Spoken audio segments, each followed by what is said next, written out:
Mesdames et messieurs, bonjour et bienvenue dans le Focus Éco. Le Maroc, classé parmi les acteurs vigilants dans la lutte contre la criminalité financière selon l'indice mondial de la criminalité économique et financière 2025.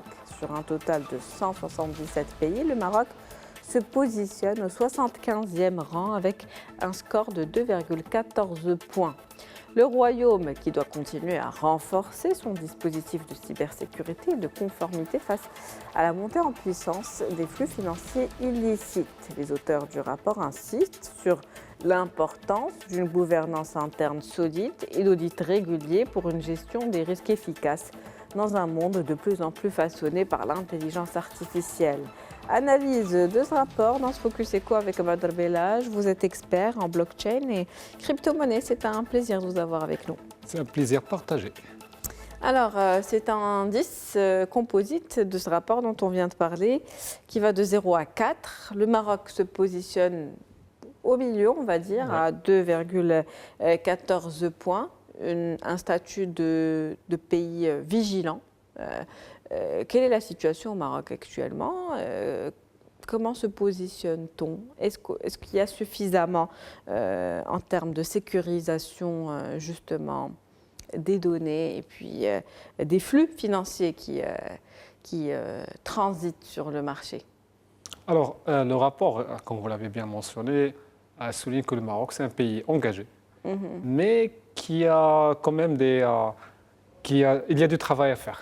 C'est-à-dire que ce n'est pas un pays super sécurisé, mais ce n'est pas un pays non plus qui n'a rien fait. Donc on est au juste milieu, sachant que le Maroc, selon un rapport de l'Interpol en 2024, le classe parmi le top 3 des pays les plus ciblés en Afrique.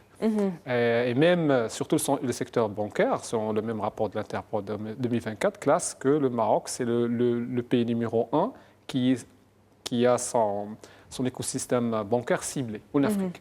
Donc c'est un pays qui est ciblé, bien sûr, on le sait, parce qu'on a une digitalisation en cours, on a une économie qui se porte bien, surtout la partie financière, et que le réseau bancaire marocain, ce n'est plus qu'un réseau national, mais c'est plus un réseau continental.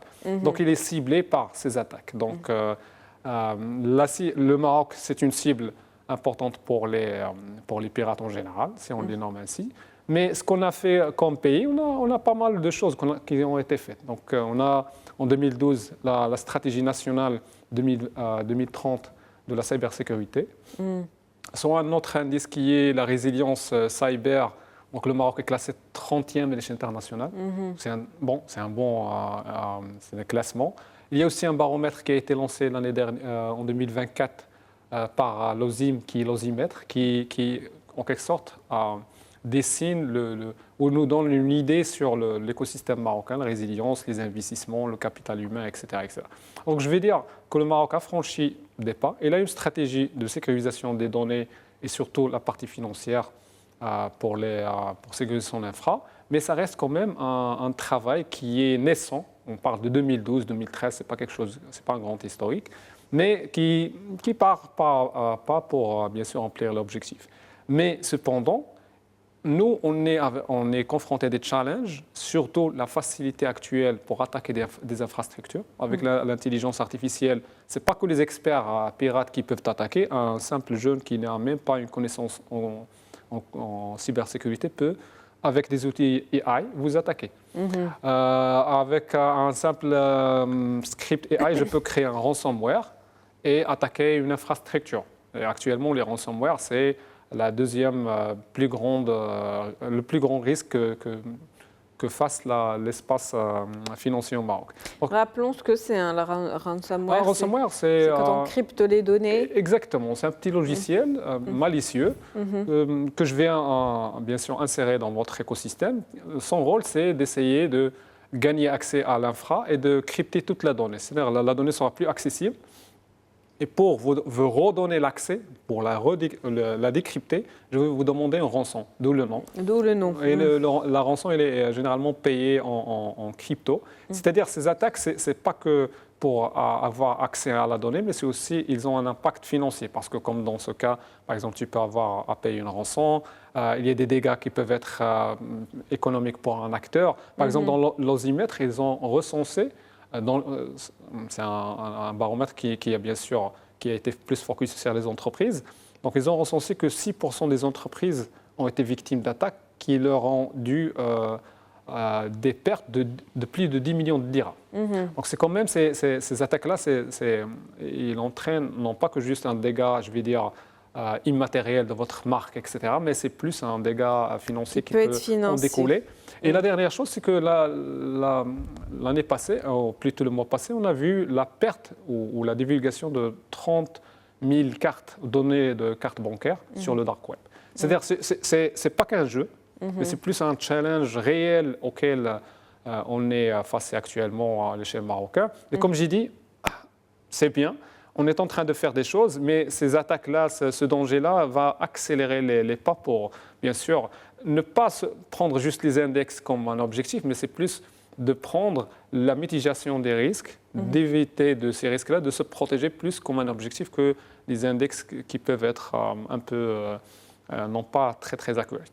Vous l'avez dit tout à l'heure, la monnaie d'échange dans ce genre de marché, que je qualifierais de noir, marché illicite, c'est la crypto-monnaie. Donc aujourd'hui, est-ce qu'il est devenu urgent de réguler cette crypto-monnaie pour pouvoir avoir plus de transparence dans les transactions et éviter justement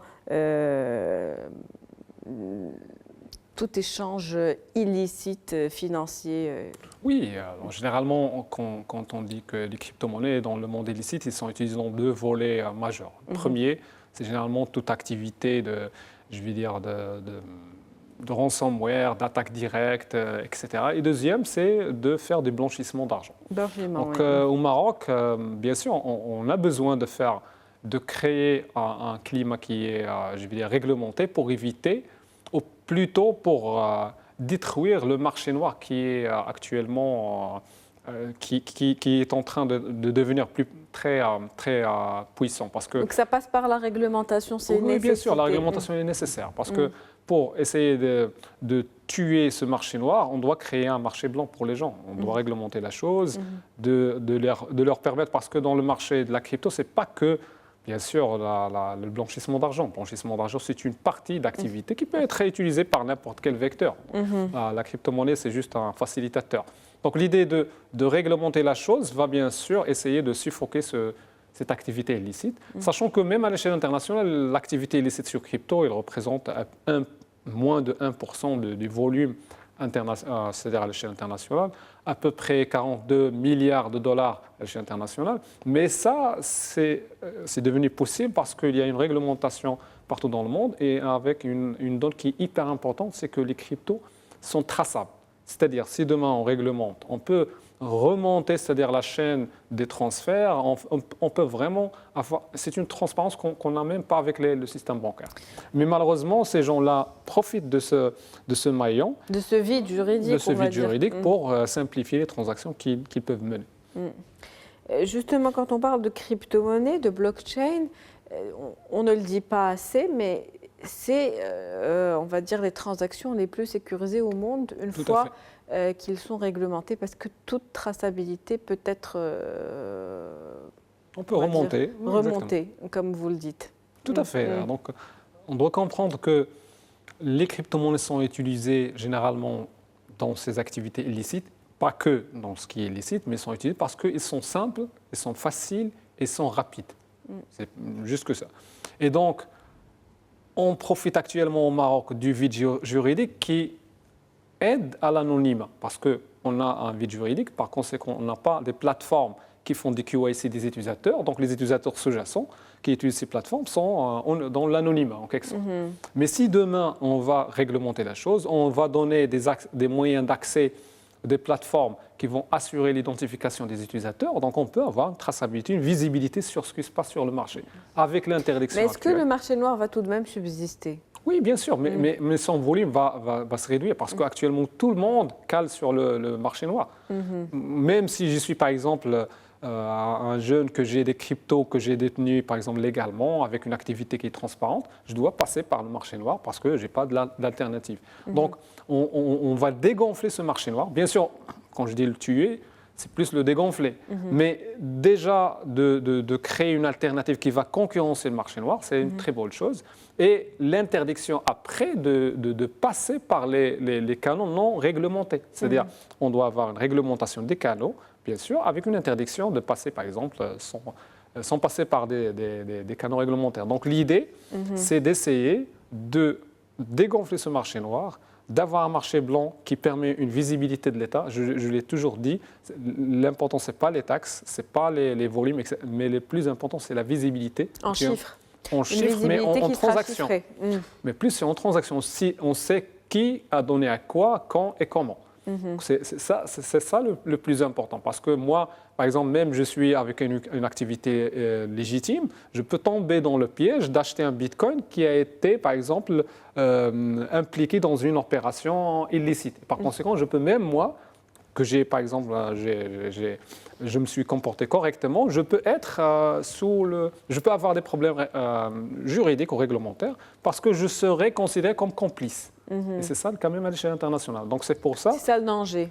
C'est ça le danger. Donc c'est pour ça qu'on appelle à avoir de la réglementation. C'est ça la protection des consommateurs qui vont jamais accepter c'est-à-dire à négliger le Bitcoin ou les cryptocurrencies. Et ça permet aussi de sécuriser un petit peu les données, on va dire? Oui, bien sûr. La sécurité de la donnée, généralement, il y a des niveaux de sécurité. Par exemple, on peut avoir la sécurisation d'infrastructures, de données elles-mêmes, de cryptographie, d'anonymisation de la donnée, etc. Donc, il y a des technologies classiques qui existent, qui le permettent, même actuellement, dans les infrastructures. Mais aussi, cette technologie blockchain, cryptocurrency, il permet ou il ajoute de nouvelles couches pour protéger la donnée. Donc, je vais vous donner un exemple. On peut mettre en place un système, comme le cas, par exemple, du CNSS, on peut mettre une blockchain qui anonymise la donnée, même si l'attaquant rentre sur la donnée, ne peut rien voir. Par exemple, actuellement, il y a des plateformes de cryptocurrency qui sont publiques. Tu peux rentrer, tu ne peux même pas savoir qui a envoyé quel montant. C'est-à-dire, il y a des techniques qui ont été créés pour protéger l'anonymat et la confidentialité dans ces réseaux blockchain publics qui peuvent être utilisés par les entreprises. Et déjà, ils sont utilisés dans quelques entreprises marocaines. Donc, je veux dire que ce n'est pas qu'un levier financier, mais c'est aussi un levier technologique ou un bouclier qui peut nous aider à protéger davantage la sécurité. Parce que, par exemple, un réseau comme Bitcoin, depuis 2009 jusqu'à maintenant, n'a jamais été hacké, n'a jamais été piraté. Donc, on doit quand même se poser la question pourquoi. La réponse, c'est la technologie sous-jacente, elle est hyper sécurisée. Merci à vous pour cette analyse et ce décryptage, Monsieur Badr Bella. Je rappelle que vous êtes expert en blockchain et crypto-monnaie. C'était un plaisir de vous avoir avec nous dans ce Focus Eco. Merci, Lamalia. C'est la fin du Focus Eco pour aujourd'hui. On se retrouve demain avec un nouvel invité, nouveau sujet. Très bonne journée.